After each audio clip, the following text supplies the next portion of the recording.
अस्सलाम वालेकुम दोस्तों, कैसे हैं सब। उम्मीद है खैरियत से होंगे।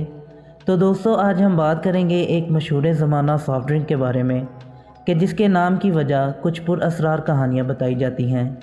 जी हाँ दोस्तों, आज हम बात करेंगे पेप्सी के बारे में और जानेंगे पेप्सी किस लिए बनाई गई थी और इसका नाम पेप्सी क्यों रखा गया और क्या पेप्सी में छुपा कुछ राज है या ये महज अफवाहें हैं।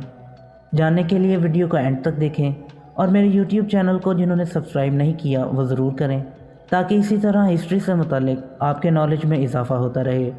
तो चलिए दोस्तों, वीडियो शुरू करते हैं।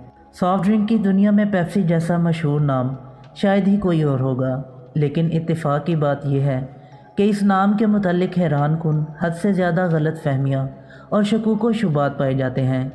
कुछ लोग इसे किसी शैतानी मखलूक से मंसूब करते हैं तो कुछ इसे इसराइल की मदद के लिए तैयार किए गए नारे की अलामत करार देते हैं, जबकि हकीकत बहुत मुख्तलिफ और बहुत सादा है। ये भी कहा जाता है कि पेप्सी का लफ्ज़ी मतलब पे each penny to save Israel है, लेकिन हकीकत में ऐसा कुछ भी नहीं। इस मशरूब का आगाज़ 1893 में अमेरिका में ब्रैड्स ड्रिंक के नाम से हुआ, जिसे 1898 में पेप्सी कोला और फिर 1961 में पेप्सी कर दिया गया।